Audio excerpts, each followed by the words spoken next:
بسم اللہ الرحمن الرحیم ہے والذین یتوفون منکم ویذرون ازواجا یتربصن بانفسہن اربعۃ اشہر وعشرا فاذا بلغن اجلہن فلا جناح علیکم فیما فعلن فی انفسہن بالمعروف واللہ بما تعملون خبیر۔ اور تم میں جو مریں اور جو بیویاں چھوڑیں وہ 4 ماہ 10 دن اپنے آپ کو روکے رکھیں، تو جب ان کی عدت پوری ہو جائے تو اے والیو تم پر مواخذہ نہیں اس کام میں جو عورتیں اپنے معاملے میں موافق شرع اختیار کریں۔ واللہ بما تعملون خبیر، اللہ تمہارے کاموں کی خبر رکھتا ہے۔ اس آیت مقدسہ کی تفسیری خلاصہ کچھ یوں ہے کہ اے مسلمانوں، تم میں جو لوگ مر جائیں اور اپنے پیچھے کچھ بیویاں چھوڑ جائیں تو ان کی بیویاں 4 ماہ 10 دن تک اپنے بناؤ سنگار اور نکاح اور تیاری نکاح وغیرہ سے روکیں، اور جب ان کی عدت پوری ہو جائے تو اے مسلمانوں اب ان پر پابندیاں نہیں ہیں، انہیں اپنے نفس کے معاملے میں ہر جائز کام کرنے دو، تم پر کوئی گناہ نہیں۔ اور اے مسلمانوں خوب یاد رکھو کہ اللہ تمہارے سارے کاموں سے خبردار ہے۔ خیال رہے کہ پہلے موت کی عدت 1 سال ہوا کرتی تھی، پھر آگے جس کا ذکر آئے گا، پھر اس آیت سے 4 ماہ 10 دن رہ گئی، اور اس کے بعد حاملہ عورتوں کی عدت وضع حمل اور غیر حاملہ کی 4 ماہ 10 دن رہ گئی، لہٰذا یہ آیت ناسخ بھی ہے اور وصفاً منسوخ بھی ہے۔ ایسے آیت کو نسخ وصفی کہا جاتا ہے۔ مسلمانوں، اس آیت کریمہ نے بتایا کہ اگر وفات والی عورتیں عدت کے اندر نکاح کریں یا نکاح کی تیاری کریں یا خامد کے گھر سے نکل کر آزاد پھریں یا عدت میں سوگ نہ کریں تو خامد کے وارث اور محلے والے مسلمان اور اسلامی حکام بھی سخت گناہ گار ہوں گے، جنہیں یہ خبر لگ جائے اور روکنے پر قادر بھی ہوں مگر عورت کو نہ روکیں، کیونکہ آیت میں علیکم مردوں سے خطاب ہے، یعنی عدت گزارنے کے بعد اگر عورتیں نکاح وغیرہ کریں تو اے وارثو، اے محلے والو، اے چودھریو، اے حاکمو، تم گناہ گار نہیں، لہٰذا اگر عدت کے اندر یہ بات کرے گی تو پھر تم سارے کے سارے اس گناہ میں ملوث ہوں گے، اس گناہ میں شریک ہوں گے۔ اس لیے اپنے آپ کو گناہ سے اگر بچانا ہے، اپنے آپ کو اگر گناہ سے بچانا ہے تو پھر ان کو روکنا تم پر فرض ہے، زبان سے یا ہاتھ سے روکو، جس طرح روکنے پر قادر ہو اس کو روکنا ہے آپ نے۔ پھر آگے فرمایا کہ اگلی آیت مبارکہ بہت ہی پیاری آیت ہے، فرمایا وَلَا جُنَاحَ عَلَيْكُمْ فِي مَا عَرَّضْتُمْ بِهِ مِنْ خِطْبَةِ النِّسَاءِ أَوْ أَكْنَنْتُمْ فِي أَنفُسِكُمْ عَلِمَ اللَّهُ أَنَّكُمْ سَتَذْكُرُونَهُنَّ وَلَكِنْ لَا تُوَاعِدُوهُنَّ سِرًّا إِلَّا أَن تَقُولُوا قَوْلًا مَّعْرُوفًا وَلَا تَعْزِمُوا عُقْدَةَ النِّكَاحِ حَتَّى يَبْلُغَ الْكِتَابُ أَجَلَهُ وَاعْلَمُوا أَنَّ اللَّهَ يَعْلَمُ مَا فِي أَنفُسِكُمْ فَاحْذَرُوا وَاعْلَمُوا أَنَّ اللَّهَ غَفُورٌ حَلِيمٌ۔ اس آیت کا ترجمہ سن کے پھر ہم عدت کے متعلق کچھ مسائل ہیں وہ بیان کرتے ہیں۔ فرمایا اور تم پر گناہ نہیں، اس کا ترجمہ ہے اور تم پر گناہ نہیں اس بات پر کہ جو پردہ رکھ کر تم عورتوں سے نکاح کا پیغام دو یا اپنے دل میں چھپا کے رکھو، اللہ جانتا ہے اب کہ تم یاد کرو گے ان کو، لیکن ان سے خفیہ وعدہ نہ کر رکھو مگر یہ کہ اتنی ہی بات کہو جو شرع میں معروف ہو، اور نکاح کی گرہ پکی نہ کرو جب تک کہ لکھا ہوا حکم اپنی میعاد کو نہ پہنچ جائے، اور جان لو اللہ تمہارے دلوں کو بھی جانتا ہے، تو اس سے ڈرو اور جان لو کہ اللہ بخشنے والا حلم والا ہے۔ آیت مبارکہ کا تفسیری خلاصہ کچھ اس انداز سے ہے کہ شریعت کا قاعدہ کہ واجب کے اسباب بلکہ مقدمات کو واجب فرما دیتی ہے، جیسے نماز فرض ہے تو اس کے لیے وضو، غسل، کپڑے کی طہارت، وقت کی پہچان یہ فرض ہے، اور اس پر بھی ثواب ہے کہ تمام فرائض اور شرائط اور یہ تمام کے تمام جیسے نماز جمعہ کے لیے ان کے مقدمات جیسے کاروبار بند کر دینا، اذان سنتے ہی تیاری نماز میں مشغول ہونا یہ فرض قرار دیتی ہے، ایسے ہی حرام کے اسباب بلکہ مقدمات بھی حرام کرا دیتی ہے. جیسے زنا حرام ہے تو عورتوں کی بے پردگی، گانا بجانا، اجنبی مرد اور عورت کا اختلاط، یہ سب کا سب حرام ہے. اسی طرح شراب حرام ہے تو شراب بنانا، شراب فروخت کرنا، شراب خانے کی نوکری کرنا، شراب خانے کی جو معاملات ہے وہ طے کرنا، لکھنا، بیچنا، پینا، پنانا، یہ سب کا سب حرام ہے. تو یہ مقدمات شراب خوری ہیں. اسی قاعدے سے جب عدت میں نکاح حرام تو بیوہ سے صراحتاً ذکر نکاح بھی حرام، کہ ذکر نکاح کبھی سبب نکاح یا کم از کم مقدمہ نکاح ہے، مگر چونکہ تعریض نکاح نہ تو نکاح کا سبب ہے اور نہ مقدمہ ہے، اس لیے اس کی اجازت دی ہے. ارشاد فرمایا مسلمانوں، اے عورتوں کے وارثو، تم پر اس میں گناہ نہیں کہ بیوہ عورتوں کی عدت کی حالت میں اشارتاً یا کنایتاً نکاح کا پیغام دو.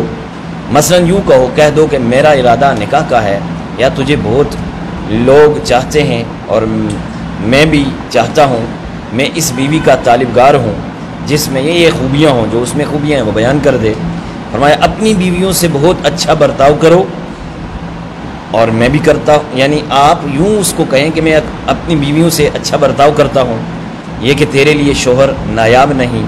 صاف یہ نہ کہو کہ میں تجھ سے نکاح کرنا چاہتا ہوں.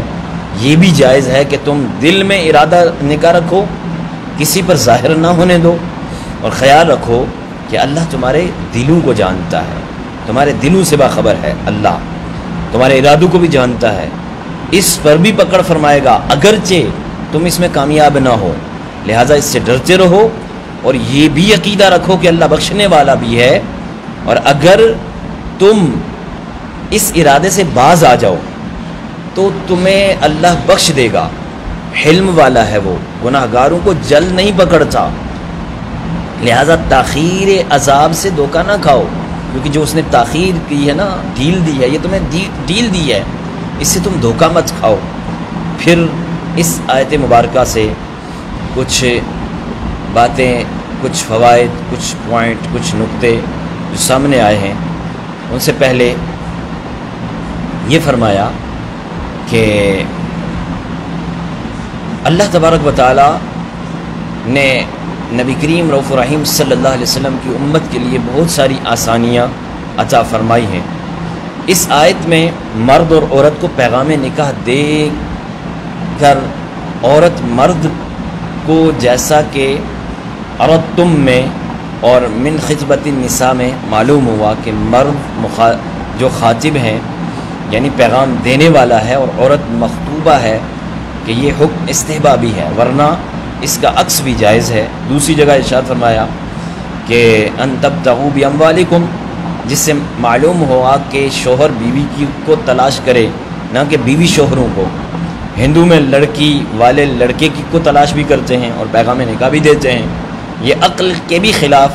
جبکہ براءت لڑکی کے گھر جاتی ہے اور لڑکا بیوی کو بیاہ کر لاتا ہے، تو چاہیے کہ پیغام بھی لڑکے کی طرف سے جائے، لڑکی کی طرف سے پیغام نکاح نہ جائے.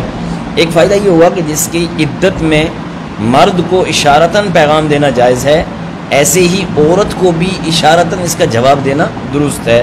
صاف صاف کہنا نہ مرد کو جائز ہے اور نہ عورت کو جائز ہے. لا تواعدوہن سے معلوم ہوا. تیسرا یہ کہ عورت کے ورثاء کو بھی جائز ہے کہ کسی کا پیغام اشارتاً پیش کر دیں کہ فلاں آدمی بہت اچھا ہے، کیونکہ ممکن ہے کہ لا جناح علیکم میں پچھلی آیت کی طرح عورت کی اولیاء سے خطاب ہو. عدت جس عورت کی ہوتی ہے، عدت والی اور بیوہ کو پیغام نکاح دینا بہرحال حرام ہے، مگر طلاق کی عدت کا اور حکم ہے.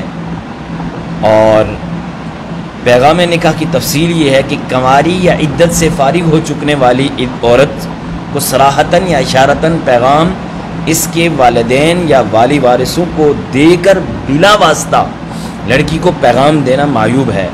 پھر وہ والی وارث بھی اس نکاح کو کر دینے میں مستقل نہیں، بلکہ ان پر لازم ہے کہ لڑکی کی رائے معلوم کر لیں، حتیٰ کہ بوقت نکاح پھر اس سے اجازت لے کر نکاح کریں. یہ گفتگو بالغہ لڑکی کے متعلقہ ہے، بالغہ لڑکی جو ہے اس کے متعلق ہے. نابالغ بچی کے نکاح کا پیغام بھی والدین یا وارثوں کو ہی دیا جائے گا، اور وہ لوگ اس کے نکاح میں مستقل مختار ہوں گے۔ لڑکی سے اجازت لینے کی حاجت نہیں ہے۔ ہاں، لڑکی بالغہ ہو کر دیگر وارثوں کا کیا ہوا نکاح فسخ کر سکتی ہے۔ باپ داداؤں کا کیا ہوا نکاح فسخ نہیں کر سکتی۔ اس مسئلے کی تفصیل کتب فقہ میں آپ کو مل سکتی ہے۔ ایک اور یہ کہ جس عورت کو کسی نے پیغام دیا اور اس سے رضامندی بھی ہو چکی ہو، اسے پیغام دینا منع ہے۔ یہ ہی اس حدیث کا مطلب ہے کہ مسلمان کے پیغام پر پیغام نہ دو، لیکن اگر رضامندی نہیں ہوئی تو دوسرے شخص کا پیغام نکاح دینا بلا کراہت درست ہے۔ جیسے ایک شخص آیا، اس نے نکاح کا پیغام دیا، ابھی اس نے رضامندی بھی اختیار کر لی، دوسرا شخص آ گیا، وہ بھی نکاح کا پیغام دے رہا ہے، تو اس سے منع فرمایا کہ ایک ہی عورت کو دو شخص نکاح کا پیغام نہ دیں، بلکہ ایک کا نکاح کا پیغام ہو گیا، اس پر رضامندی ہو گئی، تو اب دوسرا کوئی بھی یہاں اسے نہ دے۔ حضور صلی اللہ علیہ وسلم نے ایک صحابیہ کا پیالہ اور کمبل نیلام فرمایا تھا۔ نیلام میں بولی پر بولی دی جاتی ہے اور قیمت بڑھا دی جاتی ہے۔ نیز یہاں پر ایک اور بات کہ 3 طلاق والی اور ایسے ہی وہ عورت جو اپنے شوہر پر لعان یا رضاعت کے ذریعے ہمیشہ کے لیے حرام ہو چکی، اس کی عدت میں بیوہ کی طرح اشارتاً پیغام دینا جائز اور صراحتاً منع۔ طلاق بائنہ اور خلا اور فسخ نکاح جن میں اپنے شوہروں سے نکاح ثانی جائز ہے، ان عورتوں کو بحالت عدت پیغام دینا یہ صراحتاً بھی منع ہے اور اشارتاً بھی منع ہے۔ ہاں، پہلا شوہر سے نکاح ثانی جائز ہو، پہلا شوہر جو ہے ہر طرح پیغام دے سکتا ہے، کیونکہ اسے عدت میں نکاح ہی جائز ہے۔ طلاق رجعی کی عدت میں ہر قسم کا پیغام منع ہے، کیونکہ ابھی وہ پہلے شوہر ہی کی بیوی ہے۔ کسی کی بیوی کو بحالت نکاح اشارتاً، کنایتاً، صراحتاً پیغام دینا سخت حرام ہے، اس سے اس کا گھر بگڑے گا۔ ممکن ہے کہ بے وقوف عورت اس سے راغب ہو اور اپنے شوہر سے طلاق لینے کی کوشش کرے۔ ایک اور فائدہ یہاں پر نظر آیا کہ اجنبی عورت سے ضرورتاً بات چیت کرنا یا اسے دیکھنا جائز ہے، کیونکہ عدت والی بیوہ کو پیغام دینے کی اجازت دی گئی ہے، اور ظاہر ہے پیغام کلام ہی کے ذریعے ہوتا ہے۔ ایک اور بات یہاں یہ معلوم ہوئی کہ ارادہ گناہ بھی گناہ ہے، جیسا کہ ولا تعظموا کے بعد فرمایا یعلم ما فی انفسکم فرمانے سے معلوم ہوا۔ ایک اور بات کہ جو کوئی ارادہ گناہ کے بعد محض رب سے ڈر کر گناہ سے باز آ جائے وہ مستحق کے ثواب ہے، جیسا کہ غفور حلیم سے معلوم ہوا۔